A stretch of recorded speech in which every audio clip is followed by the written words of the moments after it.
আল্লাহ রাব্বুল আলামিন এবার কোরআনে কি বলছেন আমি তা দিয়ে শুরু করতে চাই। যখনই আপনারা আমার আয়াতে কারিমা শুনবেন, তেলাওয়াত যখন শেষ হবে, প্যান্ডেলে যারা আছেন সকলে উচ্চ কণ্ঠে পড়বেন আল্লাহু আকবার। আল্লাহ আমাদেরকে কোরআন সম্পর্কে একটি ধারণা দিলেন।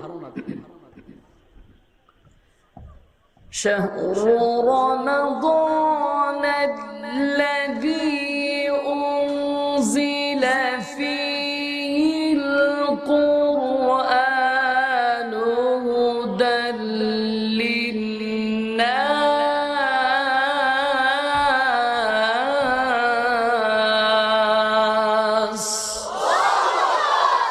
রাব্বুল আলামিন সকল শ্রেণীর মানুষদের জন্য এই কোরআনকে হেদায়েতের গ্রন্থ হিসেবে নাজিল করেছেন। সুবহানাল্লাহ।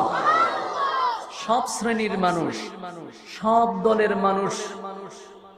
আমাদের বাংলাদেশে আমরা যদি দেখি দলের কোনো শেষ নেই, মতামতের কোনো শেষ নেই, বিভক্তির কোনো শেষ নেই, ভাগাভাগির কোনো শেষ নেই, গোত্রের কোনো শেষ নেই, বংশের কোনো শেষ নেই।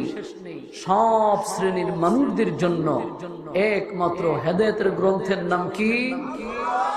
কথা বলুন, কি বলুন তো? বাংলাদেশে কোরআনুল কারীম আছে কি নেই? কথা বলুন, আছে কি নেই? তাহলে বলুন তো, জবান ছেড়ে আমাদের রব কয়জন? আমাদের নবী কয়জন? আমাদের কিতাব কয়টি? তাহলে আমাদের রব আমরা খুঁজে দেখলাম একজন, আমাদের নবীও একজন, আমাদের কিতাবও একটি। তাহলে আমাদের ভিতরে এত দল হবে কেন? কথা ঠিক কিনা বলেন? এত আমাদের ভিতরে এত ভাগাভাগি কেন? আল্লাহ তার নবীকে পাঠিয়ে একটি কিতাব দিয়েছিলেন গোটা জাতিকে এক করার জন্য। কথা ঠিক কিনা? এখন আমরা ভাগ ভাগ হয়ে গেলাম। আমরা এমন অবস্থায় পড়া আছি, এখন আমাদেরকে শয়তানে দেখলেও হাসে। আমাদেরকে দেখলে কে হাসে? শয়তানও হাসে। অথচ কোরআন আসছিল কেন? واعتصموا بحبل الله جميعا ولا تفرقوا।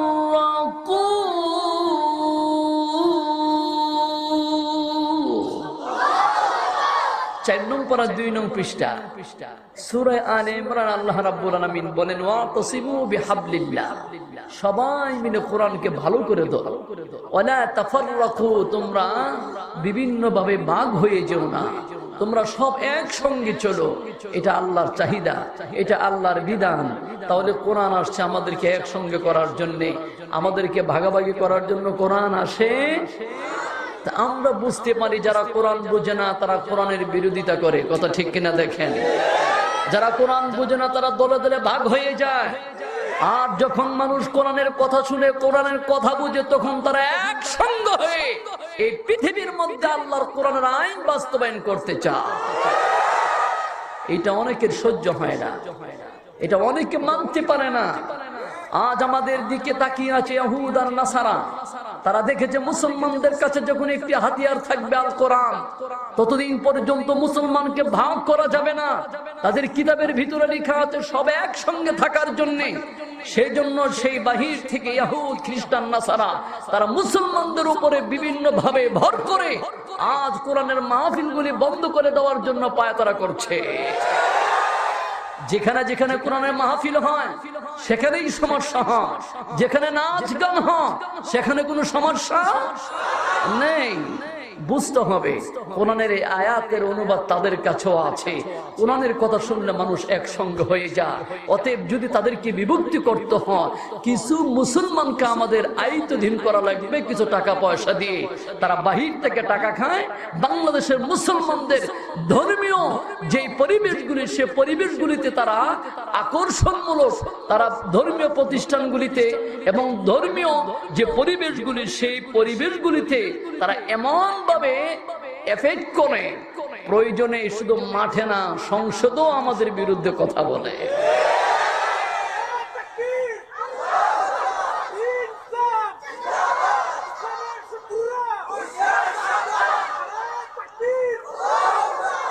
আমরা লক্ষ্য করেছি যারা ইসলাম বুঝে তারা ইসলাম নিয়ে কথা বলবে, যারা সারাটি জীবন মাঠে ঘাটে এখানে সেখানে গান গেয়েছে আর নিজের বডিকে বিভিন্নভাবে ব্যবহার করেছে, আজ তাদেরও ইসলামের জন্য মায়া হয় এবং তারা ইসলামের বিরুদ্ধে, ইসলামের পক্ষ নিয়ে ইসলামের বিরুদ্ধে সংসদে কথা বলে। মুসলমান আজ আর কত ঘুমিয়ে থাকবে, আর কত ঘুমিয়ে থাকবে না।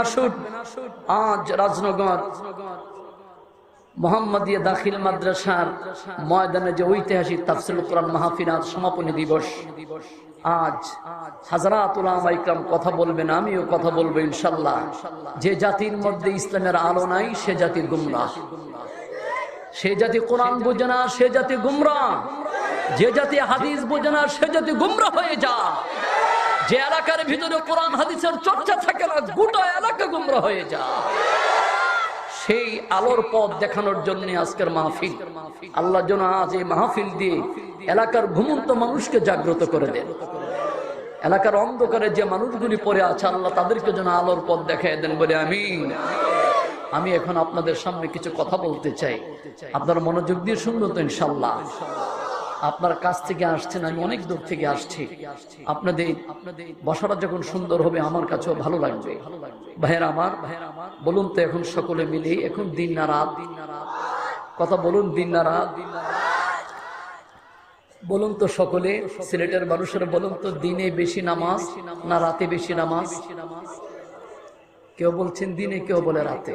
একটা ঠিক করেন, দিনেও বলছে, আমি ঠিক করে দেই। মাগরিব দিনে না রাতে? এশা, ফজর, তাহাজ্জুদ, কথা বলুন, তাহাজ্জুদ। ঘুম বেশি? আপনারা মনে হয় ঘুমান না। ঘুম বেশি কখন? রাতে। আমাদের দেশে ওয়াজ মাহফিল রাতে, চোরেরা চুরি করে কখন? সব রাতে। রাতের ফজিলত বেশি। وَجَعَلْنَا اللَّيْلَ لِبَاسًا وَجَعَلْنَا النَّهَارَ مَعَاشًا। পবিত্র কোরআনুল কারীমে 30 নং পারায় প্রথম পৃষ্ঠায় সূরা নাবায় আল্লাহ বলেন, রাত দিলাম তোমাদেরকে লেবাস হিসেবে ঘুমানোর জন্য, আর দিন দিয়ে দিলাম তোমাদেরকে কর্মের জন্য। দিনে কর্ম করবে আর রাতে ঘুমাবে, তার ফাঁকে ফাঁকে নামাজ ও ইবাদতগুলো আদায় করে দিবে। আর ঠিক রাত্রি যখন চলে আসে আর যখন তোমাদের কানে আওয়াজ চলে যাবে ওয়াজ ও মাহফিলে অথবা দ্বীনি তালিমের কোনো পরিবেশের আওয়াজ যাবে, সঙ্গে সঙ্গে সাআতুম মিনাল লাইলি, তোমার রাতের কিছু একটি অংশ তুমি এখানে এসে ব্যয় করো। যদি এখানে বসো, এখানে বসে যদি কিছু জানো, নিজের জীবন পরিবর্তন করার জন্য একটু সময় দান করো। রাসূল বলেন, খায়রুম মিন আহিয়াইহা, সারা রাত্রিতে দাঁড়িয়ে তাহাজ্জুদ নামাজ পড়লে যে সওয়াব হবে, কিছুক্ষণ বসে বসে কোরআন হাদিসের আলোচনা শুনলে রাব্বুল আলামিন সমপরিমাণ সওয়াব দান করবে। সেজন্য মাহফিল যতক্ষণ চলে ততক্ষণ আমরা আছি কি নাই? কথা বলুন, আমরা আছি কি নাই? আল্লাহ যেন আমাদেরকে কবুল করেন বলে আমিন। আমি এখন আমার আলোচনায় চলে যাচ্ছি। তাফসীরুল কোরআন মাহফিল লেখা, বাংলাদেশে বিভিন্ন মাহফিল হয়, ওয়াজ ও দোয়ার মাহফিল হয়, ইসালে সওয়াবের মাহফিল হয়, মিলাদ মাহফিল হয়, সংগঠনের মাহফিল হয়, মাদ্রাসার মাহফিল হয়, মসজিদের মাহফিল হয়, ব্যক্তিগত নামেও মাহফিল হয়। আর আজকের মাহফিল হলো তাফসীরুল কোরআন মাহফিল, অর্থাৎ যে মাহফিলে আসলে পরে কোরআনের ব্যাখ্যা শোনা যায়, কোরআনের তাফসীর শোনা যায়। সেজন্য আমি ভাবলাম আপনাদের এখানে কি নিয়ে কথা বলবো। আজ আমার আলোচ্য বিষয়টা আমি ঠিক করে দিচ্ছি, সকলে ভালো করে শুনে নেন। আজকের আলোচনা হবে সূরা ইয়াসিন থেকে। কোন থেকে? সূরা ইয়াসিন পবিত্র কোরআনুল কারীমে আছে কি নাই?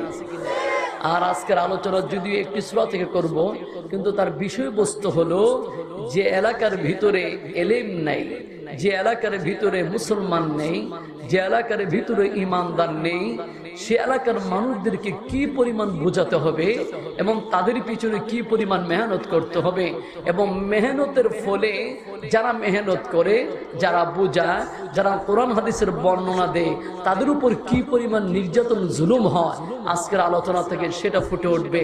জানতে চাই, আপনারা যদি বুঝেন তাহলে বলবেন বাংলাদেশের উপরে উলামা ইকরামদের উপরে নির্যাতন আছে কি না? অপরাধ কি তাদের?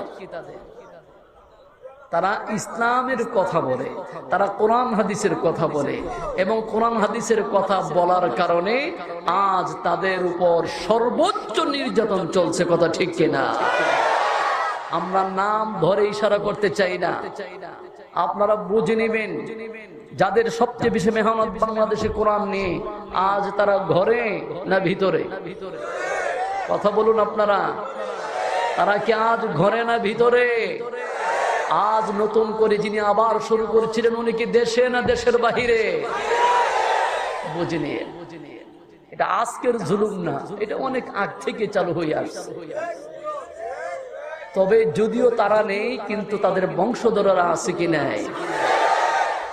সেজন্য আজকাল আমার আলোচনার টপিক হলো এই, যারা ইসলাম প্রচার করবে তাদের উপর কি পরিমাণ জুলুম হয়, নির্যাতন হয়, এবং কেন জুলুম হয়, নির্যাতন হয়, তাদের কথা মানুষ পরিবর্তন হওয়ার কারণে অন্য মানুষরা তা সহ্য করতে পারে না। এই বিষয়টা আজকে আমি আপনাদের সামনে যদি সময় পাই কিছু আলোচনা করব। আপনারা কি কষ্ট নেবেন কে? হ্যাঁ, আচ্ছা, মাশাআল্লাহ, আলহামদুলিল্লাহ। আমি আয়াতে কারিমা পড়ি, আপনারা আল্লাহু আকবার বলবেন। আল্লাহ রাব্বুল আলামিন বলেন,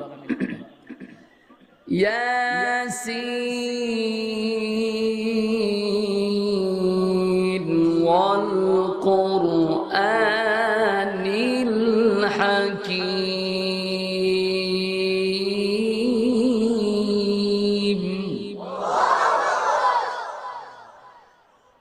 ইন্নাকা লামিনাল মুরসালিন আলা সিরাতিন মুস্তাকিম।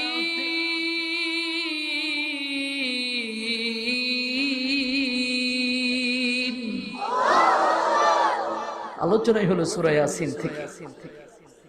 আল্লাহ রাব্বুল আলামিন বলেন, বিজ্ঞানময় কোরআনের শপথ, হে নবী মুহাম্মদ, আপনি হলেন আমার রাসূলদের ভিতরে একজন রাসূল, আর আপনি মুহাম্মদ সাল্লাল্লাহু আলাইহি ওয়াসাল্লাম হলেন সম্পূর্ণ সিরাতুল মুস্তাকিমের উপরে। আপনার থেকে কখনো আঁকা বাঁকা কোনো কথা বের হবে না। এই কোরআন, এর ভিতরে আল্লাহ 114টি সূরা দিলেন, তার মধ্যে একটি সূরা হলো সূরাতুল ইয়াসিন। হাদা কলবুল কোরআন, প্রত্যেকটা মানুষের ভিতরে আল্লাহ কলব দিয়েছেন। কোরআনের কলবের নাম হলো সূরাতু ইয়াসিন। বলুন তো, ইয়াসিন মানুষের নাম আছে কি নাই? ইয়াসিন মানুষের নাম আছে। হাদা কলবুল কোরআন, এটা কোরআনের কলব।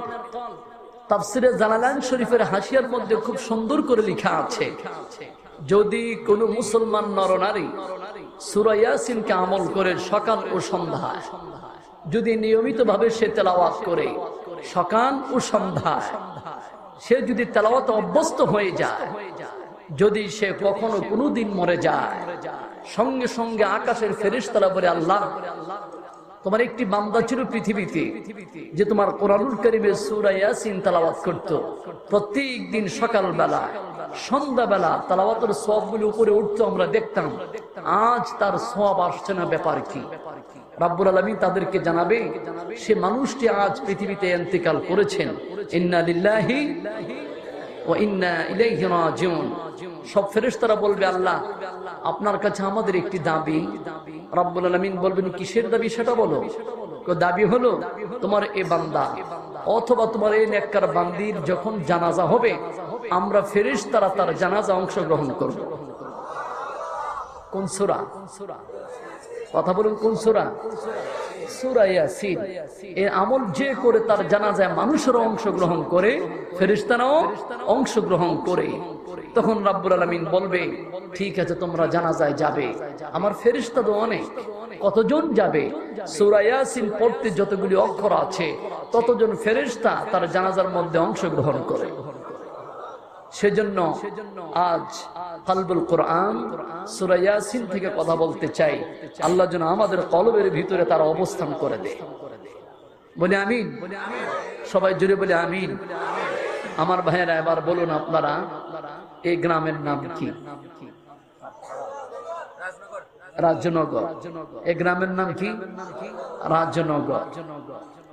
গ্রামের সঙ্গে ওয়াজের মিল করা লাগবে। আমি শুধু বলে বলে যাবার, আপনারা শুধু শুনবেন তাই হবে না। রাজনগর গ্রামে আসার মতো কোনো রাস্তা আছে কি নাই? আমরা রাস্তা দিয়ে আসছি, মাশাআল্লাহ, অনেক সুন্দর পরিবেশ। এই রাজনগর এলাকায় মানুষ আছে কি নাই? আছে। রাজনগর এলাকা হাজারাত উলামা ইকরাম আছে কি নাই?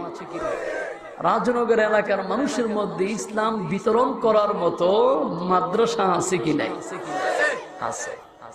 আবার এই এত কিছু থাকার পরও তাদের বিরুদ্ধে অপশক্তি আছে কি নাই? আছে। আপনারা কাদের পক্ষে অবস্থান করবেন?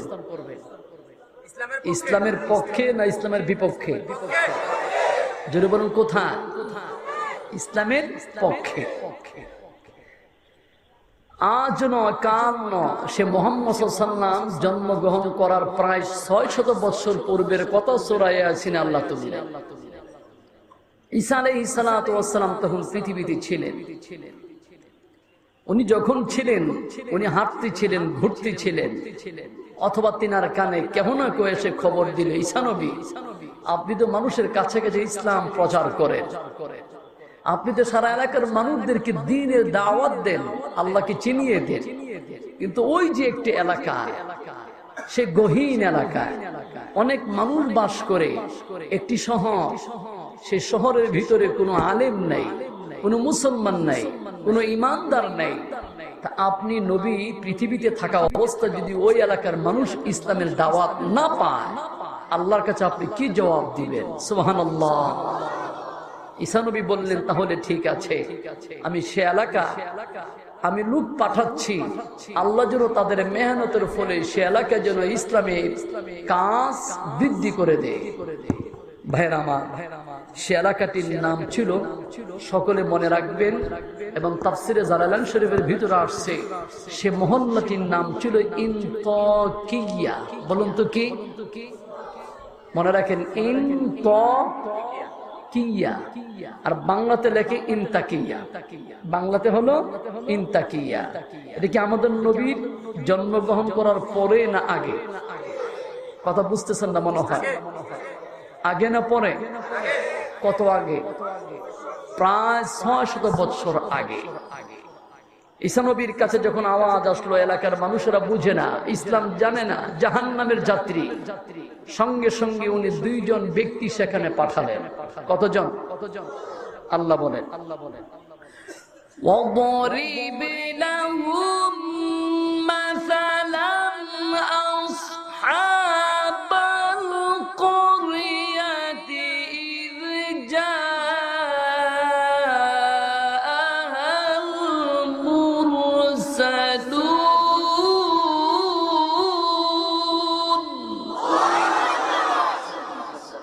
রব্বুল আলামিন বললেন, হে ঈসা, আপনার যে ঘটনা, আপনার উম্মতের যে দৃষ্টান্ত, যাদের ভিতরে ইলম কালাম ছিল না, লোক সব জাহান্নামে ছিল, আপনি ওদের সঙ্গে কি আচরণ করেছেন, এই ঘটনা মুহাম্মদ সাল্লাল্লাহু আলাইহি ওয়াসাল্লামের কাছে আমি দিয়ে দিচ্ছি, উনি যেন ওনার উম্মতদেরকে শোনায়, আর এই ঘটনা শুনে যেন তারাও যেন ঠিক হয়ে যায়। ওই জাতি উলামা ইকরামদের সঙ্গে যে দুর্ব্যবহার করেছে, কম পক্ষে যেন আপনার উম্মতরা যেন উলামা ইকরামদের সঙ্গে সে দুরাচরণ না করে। সুবহানাল্লাহ। আমি বলতে চাই আপনাদেরকে, বর্তমান যুগে উলামা ইকরামদের বিরুদ্ধে মানুষ আছে কি নাই? মিডিয়া আছে কি নাই? কথা বলেন না, মিডিয়া আছে কি নাই? আমাদের সামনে যে চোখগুলি খোলা আছে, তারাও মাঝে মাঝে আমাদের বিরুদ্ধে অপপ্রচার করে। কথা ঠিক কিনা? আমরা বলি একটা, তারা লিখে আরেকটা। ফুল বয়ানকে তারা একসাথে করে না, তারা শর্ট করে মারে। আর আমাদের বিরুদ্ধে এমন লেখা লিখে, আরেকটি মানুষ ঘুমিয়ে থাকলে সে সজাগ হয়ে লাফ দিয়ে উঠে ভালো করে শোনে। আজ আপনারা যারা এই খেদমতটুকু করেছেন, ইসলামের খেদমত করলে পুরোটা করেন, আর না করলে ছেড়ে দেন। আপনাদের ভিউয়ার্স বাড়িয়ে আর উলামা ইকরামদের বিরুদ্ধে এক শ্রেণীর মানুষকে লেলিয়ে এই সমস্ত পয়সা খাওয়া আপনাদের জন্য মোটেও জায়েজ হবে না। আপনারা কম পারেন না, আপনারা ভালোই পারেন। আপনারা এমন পারা পারেন, একটি ভালো মানুষকে উপর থেকে নিচে নামাতে বেশিক্ষণ সময় লাগে না। সেজন্য আমরা দুঃখের সঙ্গে আমরা বলতে চাচ্ছি, আমাদের বাংলাদেশের পরিবেশ, শাহজালালের পরিবেশ, আমাদের বাংলাদেশের পরিবেশ, শাহ মাধ্যমের পরিবেশ, আমাদের বাংলাদেশের পরিবেশ, ওলিয়া ওলিয়া ইকরামদের পরিবেশ, এই দেশের ভিতরে ইসলাম আসছে, ইসলাম থাকবে, ইসলাম বিদ্বেষীরা কখনো এই দেশে জয়লাভ করতে পারবে না। ভাইরা আমার, সে কোরআনুল কারীম এখনো আছে কি নাই? কথা বলো, ইসলামের জন্য কোরআনুল কারীম আছে কি নাই? ইসলামের জন্য মানুষ আছে কি নাই? সুযোগ আসলে দেখবেন মানুষেরা ইসলামের জন্য কি পরিমাণ পাগল। এই মুসলমানদেরকে কখনো ফু দিয়ে দাবানো যাবে না, মুসলমানদেরকে কখনো লাঠির বল দিয়ে ঘরের ভিতরে নেওয়া যাবে না। এই মুসলমান জাতি ইসলাম এনেছিল রক্ত দিয়ে, প্রয়োজনে আবারও এই মুসলমান জাতি ইসলাম রক্ষার্থে আবারও রক্ত দিবে। কথা ঠিক কিনা? আমরা সেদিকে চাচ্ছি না রে ভাই।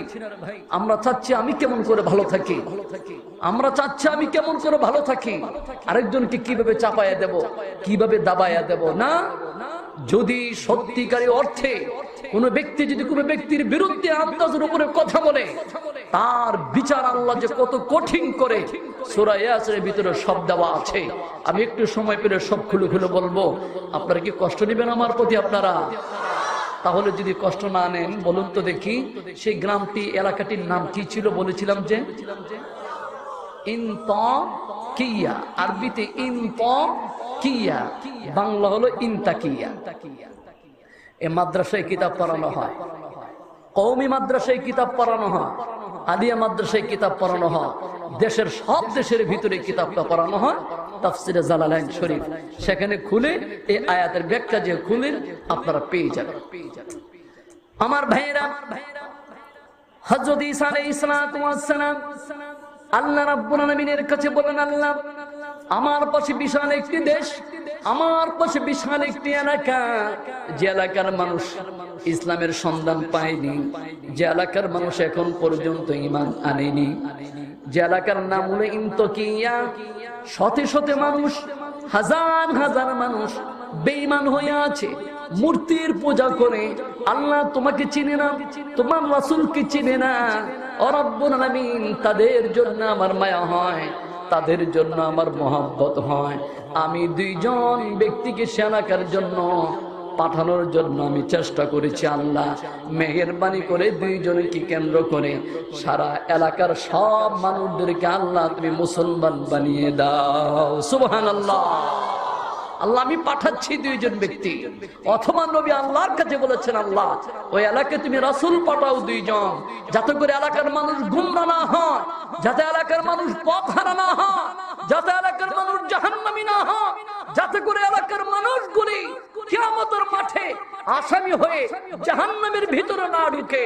আল্লাহ তোমার রহমত দিয়ে, বরকত দিয়ে সে এলাকার মানুষদেরকে ঈমানদার বানিয়ে দাও। সুবহানাল্লাহ। বুঝতে হবে যে এলাকা উলামা ইকরাম বেশি, সে এলাকা নিয়ামত বেশি। বুঝতে হবে যেখানে মাদ্রাসা আছে সেখানে আল্লাহর নিয়ামত।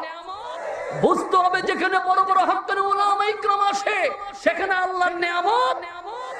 আমাদের কত বড় পুরা কপাল, বাংলাদেশটাকে সারা বিশ্বের মানচিত্রের ভিতরে দেখেন ছোট্ট একটা দেশ। কথা ঠিক কিনা বলেন? বাংলাদেশটাকে মানচিত্রের ভিতরে আপনি খুঁজে দেখেন ছোট্ট একটা দেশ। এই বাংলাদেশটাকে লেখার জন্য বাংলাদেশ লিখতে যে মানচিত্রে ঠিক মতো জায়গা পায় না, সেই দেশের ভিতরে আলহামদুলিল্লাহ উলামা ইকরাম আর উলামা ইকরাম। সুবহানাল্লাহ। আমাদের দেশে যত উলামা ইকরাম আছে, অন্য এলাকার ভিতরে এতগুলো মুসলমানও নাই। এই মুসলমানদের দেশে আজ কোরআনের পক্ষে কথা বলতে আমরা পারছি না।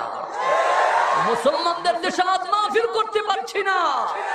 মুসলমানদের দেশে আজ কোরআনের মাহফিল হলো শুধু বাধা আর বাধা।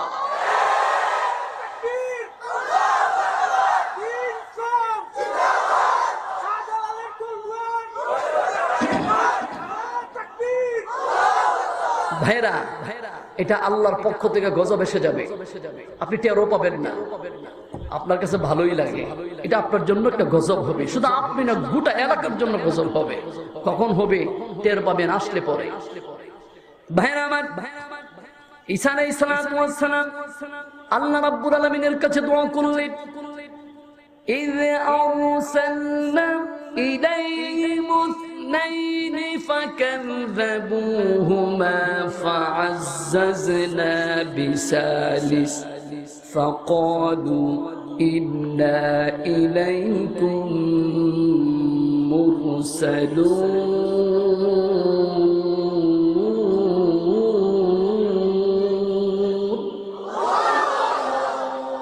الله আল্লাহ, এই এলাকার মানুষ দিন হারা হয়ে গেল, এই এলাকার মানুষগুলি পথ হারা হয়ে যাচ্ছে, এই এলাকার মানুষ ঈমান আনে না, এই মানুষগুলি ইসলাম গ্রহণ করে না।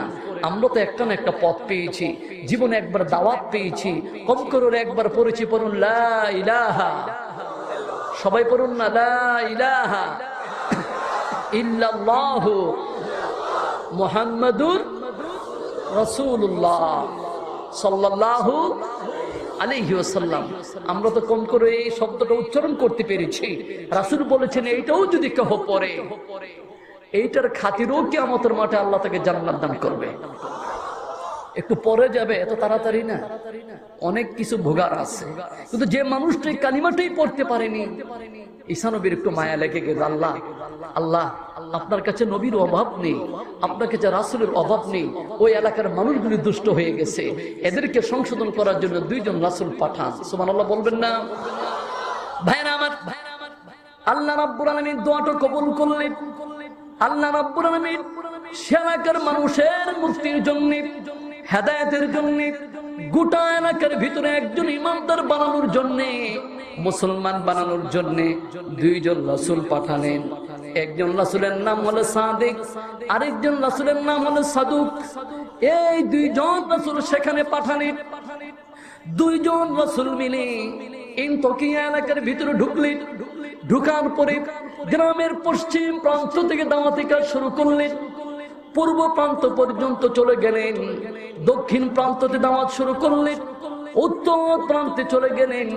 গোটা এলাকার ভিতরে শুধু দাওয়াত আর দাওয়াত, ওয়াজ আর ওয়াজ। যাকে পায় তাকে বোঝায়, যাকে পায় তাকে ধরে, যাকে পায় তাকে বোঝায়, যাকে পায় তাকে ধরে।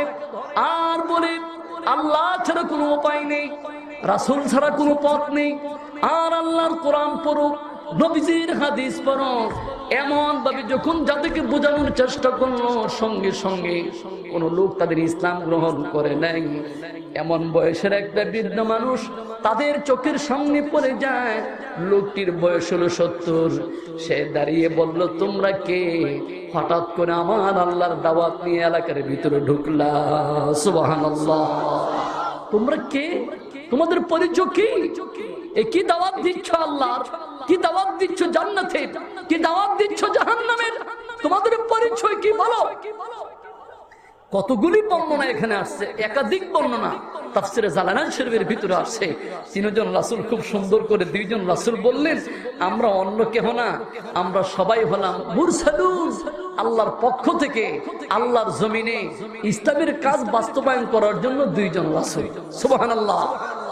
কয়জন? কথা বলুন, কয়জন? আমরা দুইজন রাসূল। মুরব্বী একটু চালাক ছিলেন। মুরব্বী বললেন, ঠিক আছে, তোমরা রাসূল দুইজন, আল্লাহর দাওয়াত নিয়ে আসছো। আমরা তো আল্লাহ কাকে বলে এটাও চিনি না, জান্নাত কি তাও বুঝি না, জাহান্নাম কি তাও বুঝি না, আমাদেরকে একটু বুঝাইয়া দাও। দুইজন রাসূল খুব সুন্দর করে তাদেরকে বুঝালেন। ভাইরা আমার, বোঝানোর এক পর্যায়ে ওই মুরব্বী বড় চালাক, বয়স হলো 70। উনি আবার বললেন, তোমরা যদি সত্য হও, তোমরা যদি সত্যিকারের নবী হও, তোমাদের কাছে কোনো প্রমাণাদি আছে কি নাই? আমি কেমন করে বুঝবো তোমরা সত্যবাদী নবী না তোমরা মিথ্যাবাদী?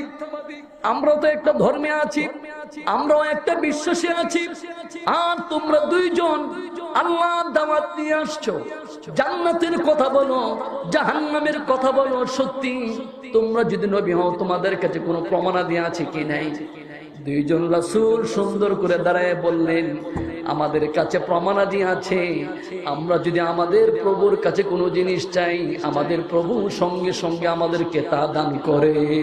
সুবহানাল্লাহ। আরে কি বলছেন আপনারা? আপনারা কি বলছেন দুইজন? যে আপনারা যা চান তাই পান। কাহা? আমাদের কাছেও তো প্রভু আছে, আমাদের কাছেও তো রব আছে। এগুলি সবগুলির নাম মূর্তি। জোরে বলেন, এগুলির নাম কি? বাংলাদেশে তো এখন মূর্তি নাই। কথা বলুন না, মূর্তি আছে কি নাই? মূর্তির আড্ডাখানা শুরু হয়ে গিয়েছে এখন। শিক্ষা প্রতিষ্ঠানের সামনে অনন্ত মূর্তি দাঁড় করানো, আমাদের বাংলাদেশের আদালতের সামনে মূর্তি দাঁড় করানো। এই মুসলমানদের দেশ, এই দেশের মধ্যে এগুলি মানায় না। কথা ঠিক কিনা বলো? মূর্তি দিয়ে সাজাই রেখেছে। আর ওই জাতিটা মূর্তি পূজারী ছিল। দুইজন রাসূল ঢুকে বললেন, তোমাদেরও রব আছে, আমাদেরও রব আছে। মুরব্বীর বয়স ছিল কত? ঘুমিয়ে গিয়েছেন আপনারা? মুরব্বীর বয়স কত? 70 বছরের মুরব্বী লাভ দিয়ে ওঠে বলে, তোমাদের রব সত্যি না আমাদের রবগুলি সত্যি? একটু পরীক্ষা করা লাগবে। সুবহানাল্লাহ বলুন না। একটু পরীক্ষা করে দেখেন কে ভালো আর কে খারাপ। সব উলামা ইকরাম এখন মাঠে আছে, আমি কাউকে খারাপ বলছি না। আজ উলামা ইকরাম চেয়ারে বসে বসে মানুষকে গুমরা করে ছাড়ছে। অনেক উলামা ইকরাম আছে কোরআন হাদিসের বাহির দিয়ে শুধু কথা বলে আর মানুষদেরকে একদিকে ঠেলে দে আর বলে আমরা জান্নাত জাহান্নামের বিষয়টা আমাদের হাতে ছেড়ে দাও, আমাদের দরবারে আসলে সব জান্নাতি। আছে কি নাই? কথা বলুন না, আছে কি নাই? নামাজের সঙ্গে কোনো সম্পর্কই নাই ঠিক মতো, রোজাও ঠিক মতো রাখে না, পর্দাও ঠিক মতো করে না। কি অবস্থা তাদের! স্টেজে মাঝে মাঝে নাচতে নাচতে ফালায়, মাঝে মাঝে স্টেজও ভেঙে পড়ে যায়। কোন দিকে ঘুরবেন? কোরআন হাদিসের কথা একটু বুঝার চেষ্টা করেন। এই তাফসীরুল কোরআন মাহফিল আজ কেন করতে দিচ্ছে না? কোরআনের মূল কথা যখন শুনে ফেলবেন, আপনার কাছে সত্যটা প্রকাশ হয়ে যাবে। মানুষ আর ভণ্ডামি করার সুযোগ পায় না।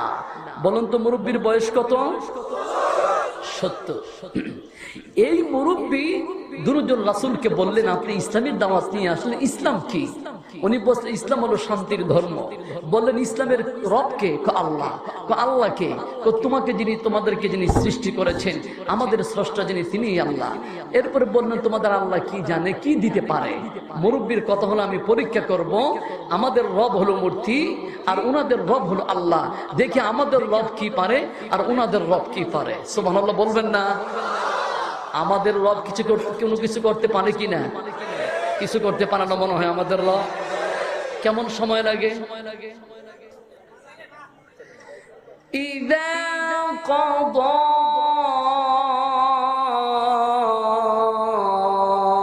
আমরান ফাইন্নামা ইয়াকুলু লাহু কুন ফায়াকুন।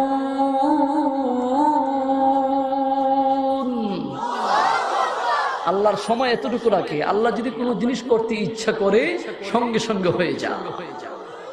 কয় ঘন্টা, কয় মিনিট, কিচ্ছু না। আল্লাহ যখন যেটা চান তখন তিনি সেটাই করতে পারেন। মজার কথা হলো, মুরব্বীর বয়স কত? গোটা এলাকাতে কোনো মানুষ ইসলাম রিসিভ করছে না, একটা মুরব্বী কিছু কথা শুনছে ইসলামের জন্য।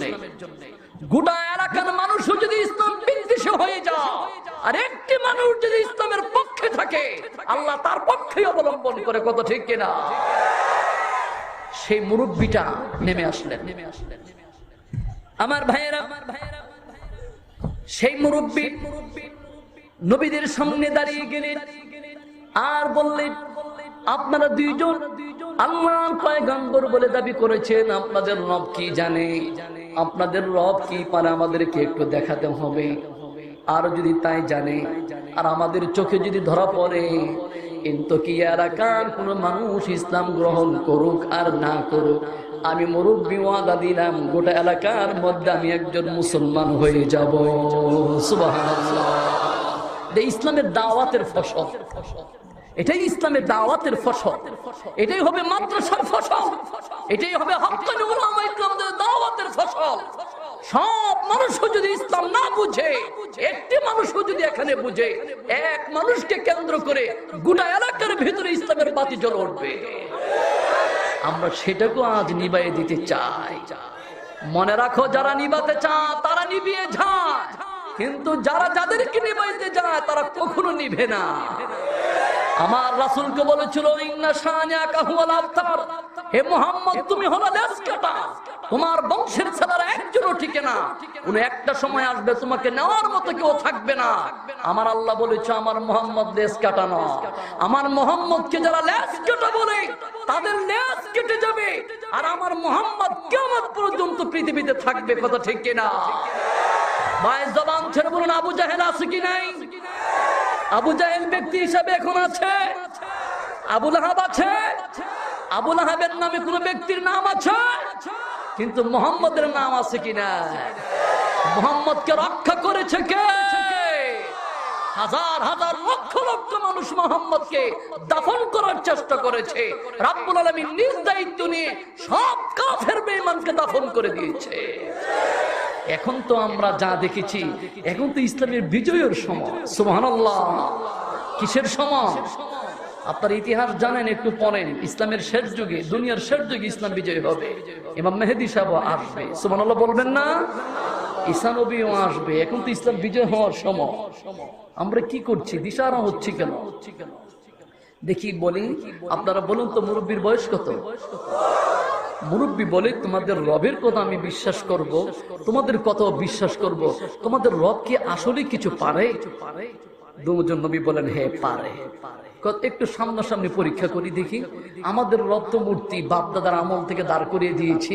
ও খাইতে দিলে খায় না, বসতে কইলে বসে না, হাঁটতে দিলে হাঁটে না, খাবার মুখে দিলে নেয় না, কুকুরে প্রস্রাব করলেও কিছু কয় না। কথা বলেন আছে কি নাই? এগুলিও রব। وَضْرِبْ لَهُم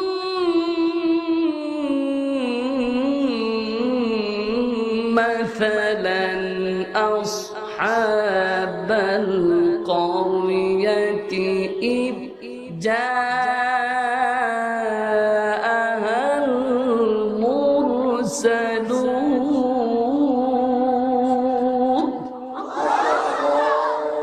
এই ঘটনা এখানে সারা এলাকার ভিতরে কোনো মানুষ ইসলাম রিসিভ করলো না। মুরব্বীটা বলে, তোমাদের কথা ভালো লাগে তো, আমাকে একটু দেখাইতে হবে তোমাদের রব কিছু পারে কিনা। এই দুজন রাসূল বললেন, ঠিক আছে, আপনি কি দেখতে চান সেটা বলেন।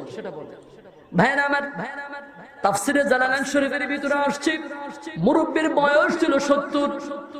এই মুরব্বী ওই দুইজন হুজুরকে, ওই দুইজন নবীকে হাতে ধরে তার ঘরের ভিতরে নিয়ে গেলেন আর বললেন, শোনেন, আমার 2 বছরের একটি বাচ্চা অনেক দিন যাবত অসুস্থ। আমার বাচ্চা 2 বছরের বাচ্চা অনেক অসুস্থ।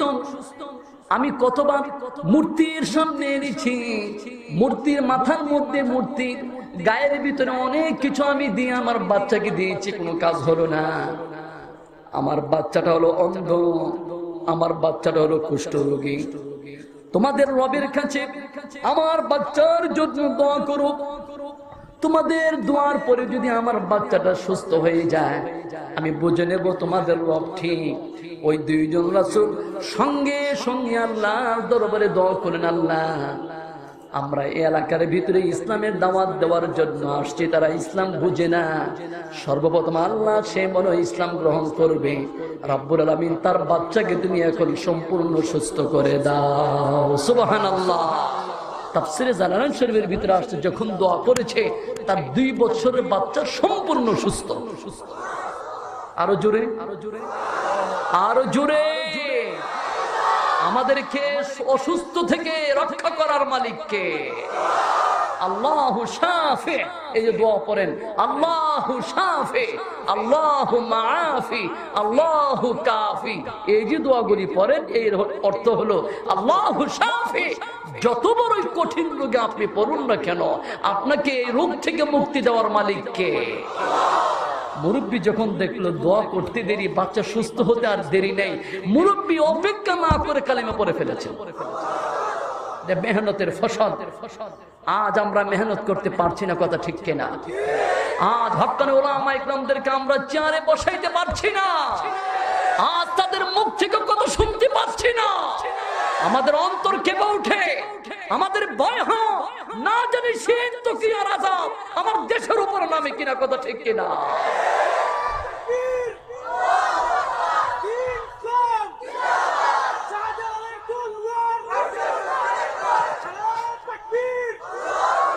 আমার ভাইয়েরা, এই মুরব্বীর বয়স হলো 70 বছর পর্যন্ত সে মূর্তির পায়ে পড়ে আছে। ইসলামের ছায়া তলে আসার পরে তার বাচ্চা কি হয়ে গেল? ভালো হয়ে গেল। এই মুরব্বী চিন্তা করলো, আমি যেহেতু এত বড় উপকার পেয়েছি, আমার এলাকার মানুষদের উপকার পাওয়ার দরকার। সুবহানাল্লাহ বলবেন না? বাতি জ্বালালো কয়টা? কথা বলুন না কেন? একটি মোমবাতি এলাকাতে জ্বালিয়ে দেন রাজনগরে। গোটা রাজনগরে যদি কারেন্ট না থাকে, বাতিও যদি না থাকে, একটি মোমবাতির বাতি দিয়ে সারা এলাকার ভিতরে আলো দিলে কি কমবে? কমবে না।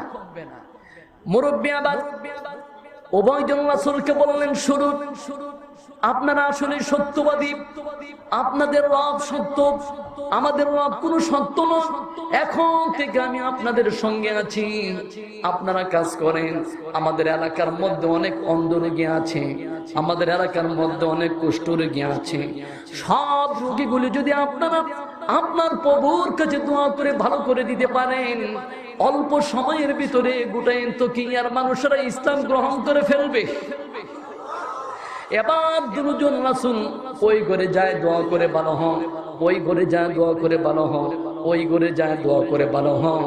এইভাবে যখন গোটা ইন্তকিয়ার অসুস্থ মানুষগুলি সুস্থ হতে শুরু করলো, ওই দেশের সরকারের কানে আওয়াজ গেল, কোন দেশ থেকে যেন দুইজন হুজুর এসে গোটা এলাকার মধ্যে ইসলামের কাজ চালু করে দিয়েছে। সুবহানাল্লাহ। সরকারের কানে আওয়াজ, কার কানে? কথা বলে না, দেখো কার কানে আওয়াজ? সরকারের কানে আওয়াজ দিন। আপনি ঘুমিয়ে আছেন, আপনার দেশের সব লোক মুসলমান বানিয়ে নিচ্ছে। এখন যদি এই দুইজনকে যদি এলাকা থেকে তাড়িয়ে না দিতে পারেন, অল্প সময়ের মধ্যে আপনার গদি হারাতে হবে। তারা চিন্তা করলো, আমার হুজুর দরকার নাই, ইসলাম দরকার নাই, তাদেরকে বের করে আমরা থাকতে চাই। পরিবেশ আসছেনি কিছুটা, কথা বলে না, আসছেনি কিছুটা। এখন আর হুজুর ভালো লাগে না, এখন আর ইসলাম ভালো লাগে না। ঠিক যখন নির্বাচন আসে তখন মাথার মধ্যে আমাদের পর্দা উঠে যা, মাথার মধ্যে তসবিহ উঠে যা।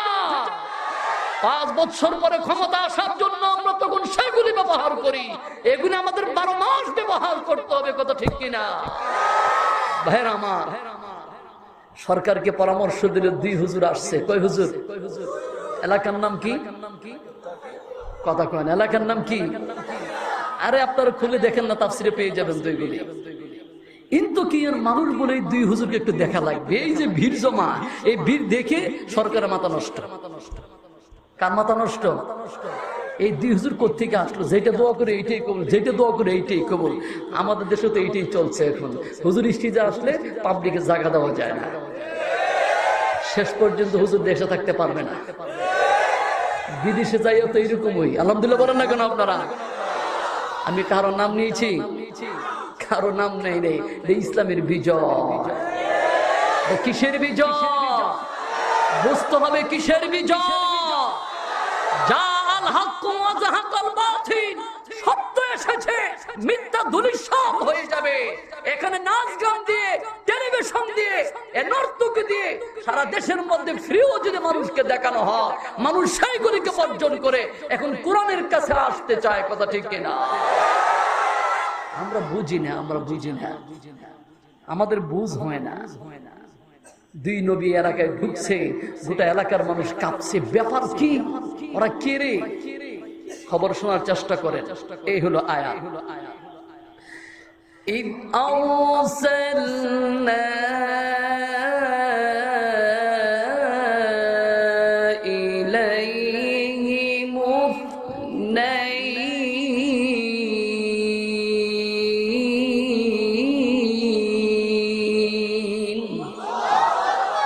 আল্লাহ দুইজন রাসূল পাঠালেন, একজনের নাম হলো সাদিক, আরেকজনের নাম হলো সাদুক। এবং অন্যান্য তাফসিরে ভিন্ন নামও পাওয়া যায় তাদের। এলাকার ভিতরে যত মানুষ অন্ধ হয়ে আছে, যত মানুষ কুষ্ঠরোগী হয়ে আছে, ওনারা হাতে ধরে মুছে দেয়,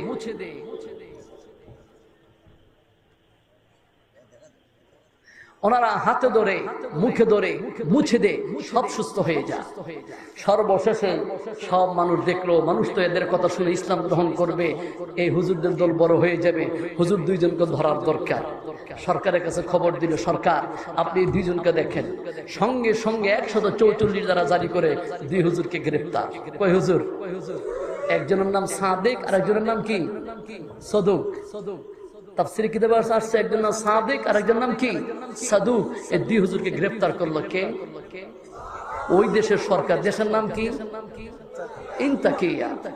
এই 2 হুজুরকে যখন গ্রেফতার করলো তখন দাওয়াতি কাজ বন্ধ। কিন্তু ওই যে সুস্থ হয়ে গেল বাচ্চাগুলো সুস্থ হওয়ার কারণে ওই একটা মুরব্বী আছে কি নাই?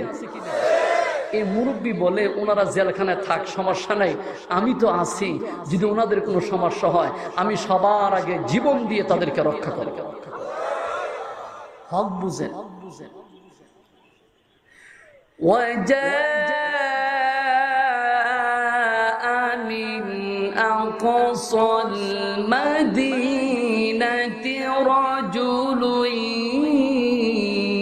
يَسْعَى قَالَ يَا قَوْمِ اتَّبِعُوا الْمُرْسَلِينَ।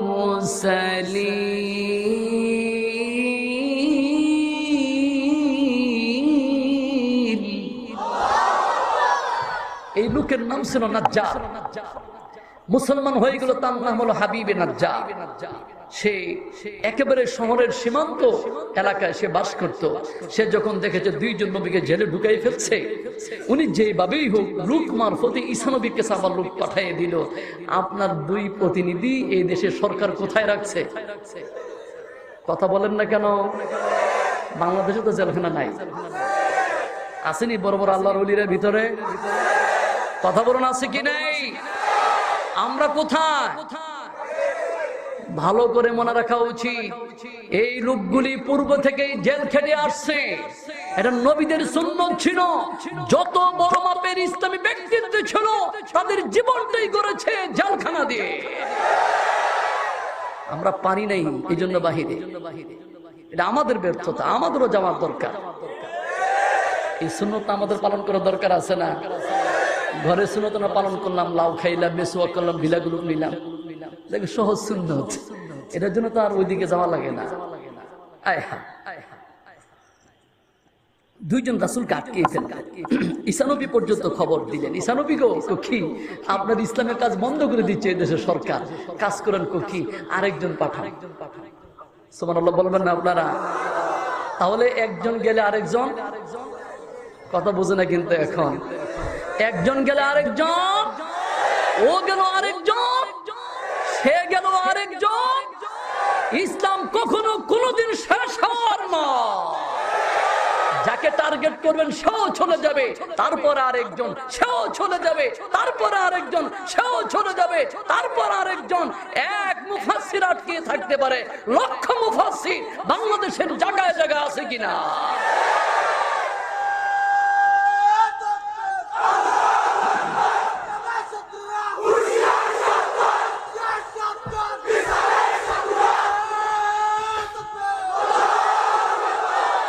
আমার ভাইরা, সম্ভবত আমার সময় শেষ হয়ে আসছে, আমি আর আলোচনা শুরু করতে পারলাম না।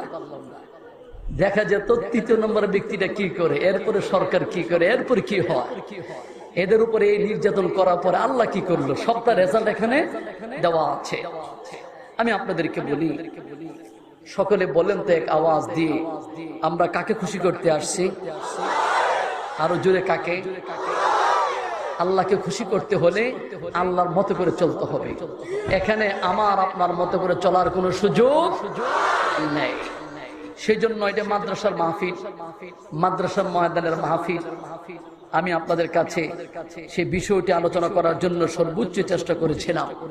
তো আমি যতটুকু বুঝতে পারছি আজকের মাহফিলের সম্মানিত কাঙ্ক্ষিত মেহমান আমাদের পাশে চলে আসছে।